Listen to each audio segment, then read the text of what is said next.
Afternoon. Today's date is June 27th, 2017, and we have two people here that we're going to interview. One is Alan Sanderson to our left. He's a P-47 pilot from World War II, did most of his campaigns in Italy, about 118 missions. And then to his right is Ethan Fuller, and Ethan Fuller is a student here in Evansville, and his dad's a pilot, and Ethan's probably flown a fair amount, and so he will be able to ask Alan some good questions. So, Ethan, thank you he's been working on this for a little bit of time. Ethan, you can go ahead and ask Alan some questions. Okay. Did you ever have to bail? No, fortunately I did. Had a chance to a couple of times, but I decided to stay with the airplane. Okay. Question is, did he have to bail? And Alan said a couple close calls. Tell us about those close calls, Alan, where you just about had to bail. You had two episodes where you had to just about bail. Tell Ethan about that. Well, one, we were up in northern Italy, and we had a lot of anti-aircraft fire, 20 millimeter stuff bursting around us all over. And I had a big hole in the wing from it, and froze the controls. Couldn't do anything but 360-degree turns. It was just frozen that way. All the instruments were knocked out. So we did 360-degree turns about 100 miles back to the base. But it was a good airplane that brought us back. Okay, good. Okay, other questions there? How big was your squadron? We had 25 pilots in each squadron. We had 3 squadrons in each group. So that give you an idea, okay? Okay. So 25 per squadron. Can you tell us how you flew in formation, Alan? Yeah, we flew, usually if on a mission we have 12 planes, and we find elements of 4 in each element, 3 elements of 4 planes. And normally when you get to a target, one element of 4 planes would go down, and then the next element, somebody would always stay topside to, in case you had any enemy attack or anything like that. And then, what was your mission? You were protector of other planes, plus also strafing, plus tell Nathan other things you did. Well, the P-47 was originally made to escort bombers, but it was a gas guzzler, and we ended up using it more in ground support work when the infantry would move up through the line and be facing the enemy. If somebody was particular, like an area that was giving them a lot of trouble with gunfire and so forth, they would contact the Air Force. The Air Force would go in and try to obliterate that particular unit that was giving our forces the trouble. Ground support work, we did drive bombing and strafing. The strafing, it was all usually for the benefit of our own troops, yes. Okay, next one. How long did it take you to climb to 5,000 feet? I don't remember ever counting it, but I would say less than 5 minutes. Did you fly at 5,000 feet very long, Alan? And where did you usually fly? When you're doing strafing, you were down low, but you did fly higher too. Can you tell us the different heights you usually flew? We would usually take off and farm up at about 2,000 feet or maybe less. Then we'd climb to 5,000 feet, depending on where we were going. If it was a close target, we wouldn't go that high. But if we had a way to go, we'd go on up to 5,000. And that was probably about as high as we usually go on a strafing mission. Sometimes in Italy, we had some hills to get over, mountains. So we might have to go a little higher to get over a mountain ridge. But 5,000 is a pretty good deal. Most of our flights, 2,500 to 3,000 feet was plenty. Okay. Could you fly inverted? If I had to. It wasn't something you wanted to do all day. The 47 would do it. It would stay there all day. But inverting was good. You often got inverted before you went down a dive bomb tray. For instance, if you peeled off, as we said, you'd be inverted for a while, and you'd pick up an awful lot of speed by going inverted first, because when you came out, you were really going fast, going down. And of course, The 47 weighed 7 tons without anything in it. So when you turn it upside down and go down, well, you're going pretty fast. Well, did it scare you when you were inverted at all, Alan, or did you get used to it? Did you do that in practice or just in the war? No, we did that in practice. We used to do aerobatics with it. We would do barrel rolls and all kind of things because that was how you learned to fly it, and you knew what the plane would do and when it would stall out and when it wouldn't. It was a good experience, and it came in handy, yes. Did you ever get caught in a spin, Alan? Never did have the 47 spin on me. I made it spin one time, and just to see how much effort it took to get out. But once again, it came out real good. How much avionics were in the plane? Well, it wasn't like today's. You didn't push a button to go anywhere, and you didn't push a button and find your target. Everything was just look and see. Actually carried a road map on our lap, and that's how we found our target.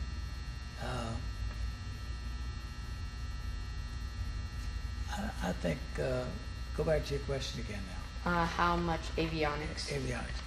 We had all kind of instruments, you know. We had, but they were just really pertinent to the airplane and how it was running. Nothing as far as gunfire or anything like that. We had no count of how many bullets we had left. We had no count of anything except just oil pressure, amount of gasoline, all the normal things, temperature of the cylinders and things like that. Things almost like you'd have in an automobile, really, because, or in the older automobiles, today it's all signal lights. In your radios, you could talk to your guys in your squadron, but you couldn't talk long distance, No, right? That's the only thing we could do is just talk to, unless we got back close to our where we were headquartered or staying. Well, we could call in and get the information as to where they want us, which runway and so forth. Although that wasn't a choice either because we really had one runway. But that's the only time we talked to the tower. And on avionics, you had an altimeter and maybe a compass and... Compass and altimeter. We had the usual to show you the flying level or so forth and degree of climb and so forth. But after you flew for a while, you didn't look at that. I mean, you knew what you were doing, so that was good. If you did any night flying, it was great to see. But for normal flying, rarely did you look at it. Do you know if you flew a Razorback or a bubble top? I flew both, but I originally flew the Razorback. In fact, our group took the first P-47s into the Mediterranean theater. We took them from Oran, North Africa, flew them up into Italy, and that was the first ones that they 47 that they had over there. Before that, they were flying the old P-40s, and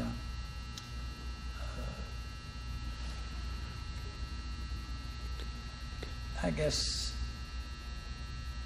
think our group, which was the 12th Air Force, were the original ones with 47s in the Mediterranean area. After that, some other groups picked them up, but we were the first ones. And that was in, December of '43.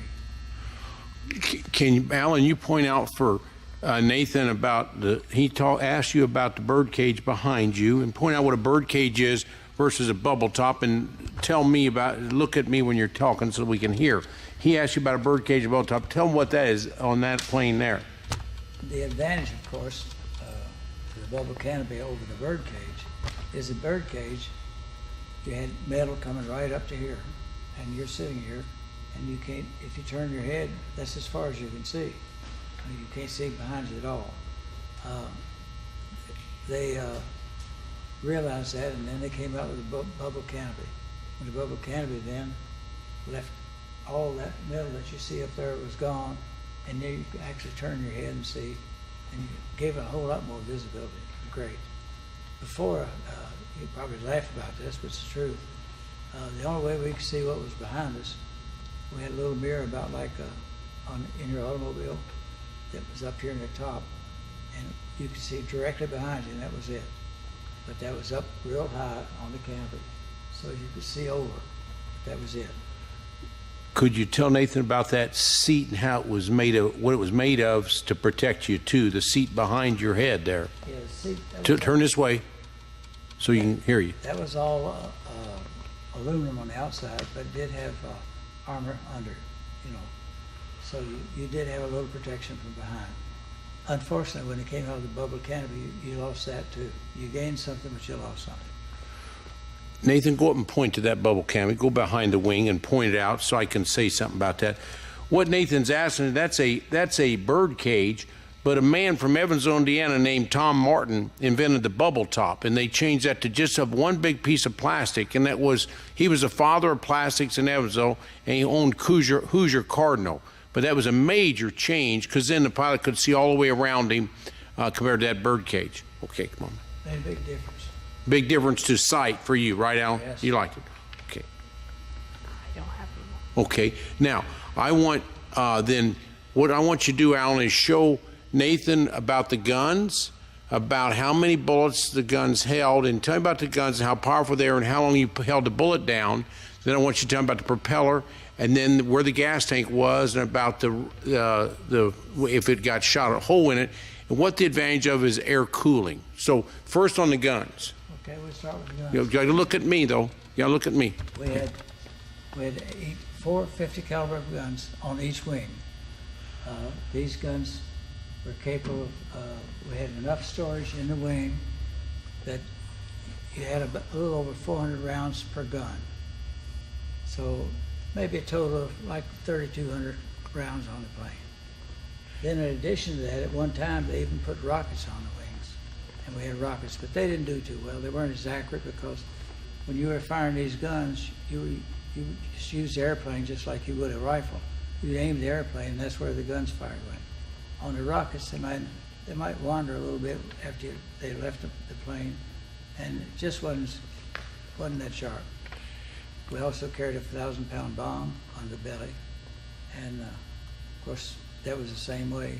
All you had to find on that was what trajectory you wanted to do to drop it, because you knew what if you were aiming right at it, when you let that bomb go, it wasn't going to go as far as you did. It was going a little short. So you learned all those things.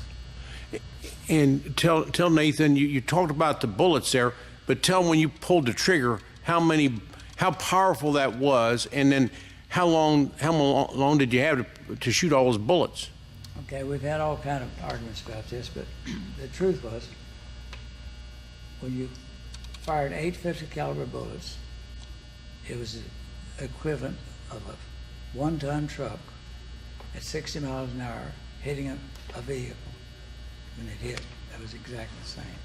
And you can imagine what a 1-ton truck hitting a vehicle would do at 60 miles an hour. So that's the impact of all those 8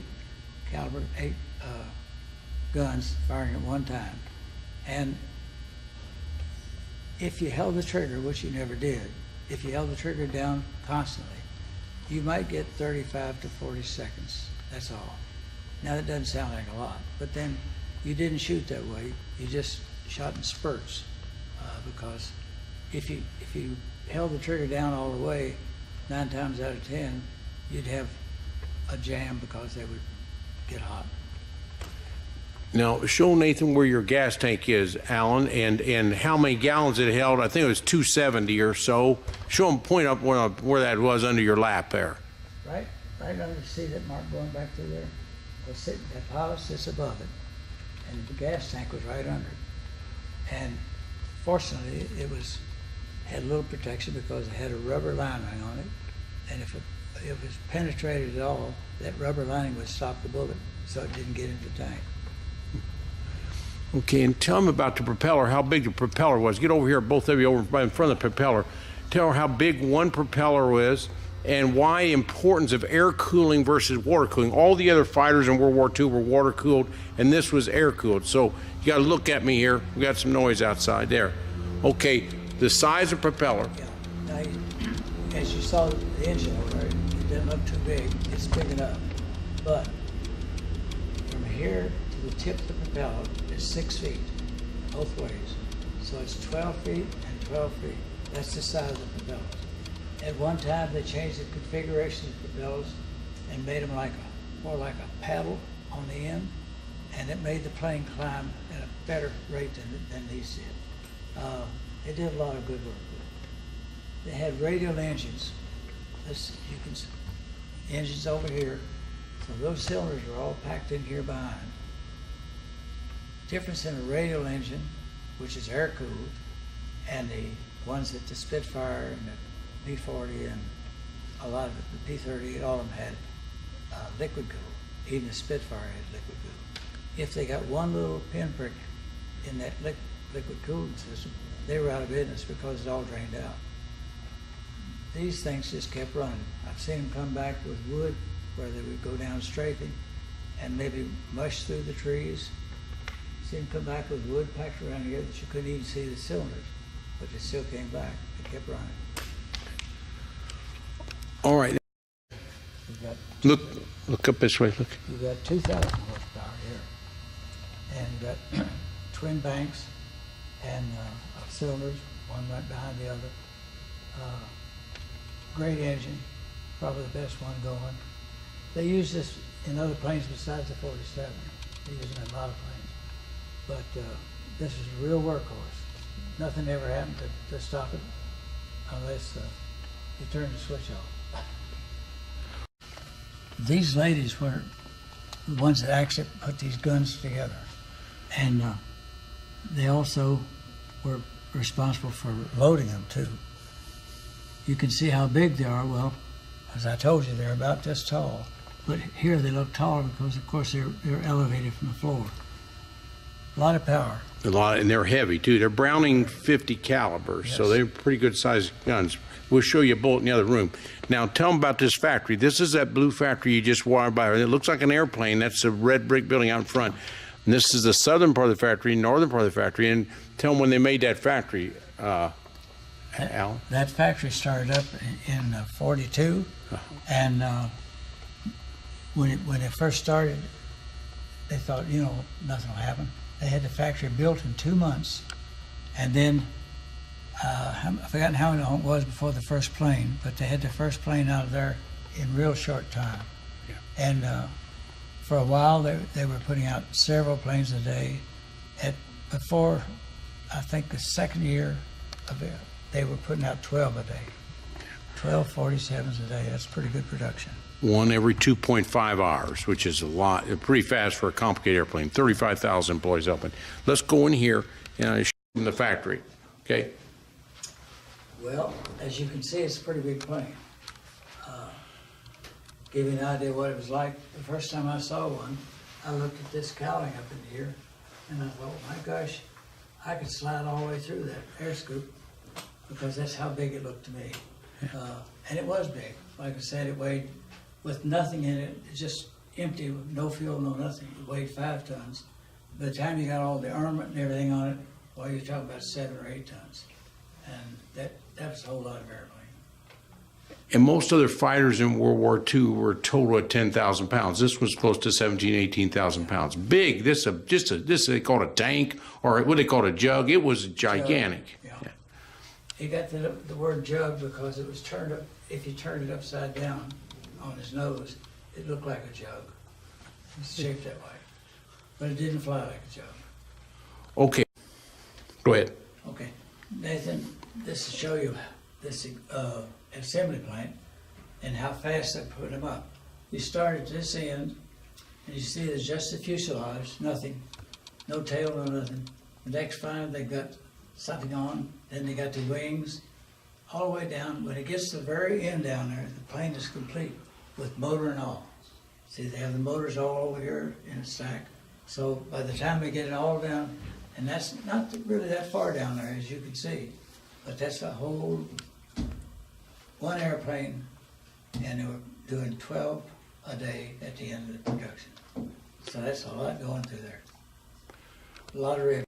80,000 rivets per plane. 80,000 rivets per plane. Yeah. Takes a lot of Rosie the Riveters. I'm sure you've heard of Rosie the Riveter. Okay, excellent questions, Nathan. Excellent questions. Okay, that'll be it. Unless you got any other statements. Nathan, you got any other questions for Alan? Okay, all right, thank you for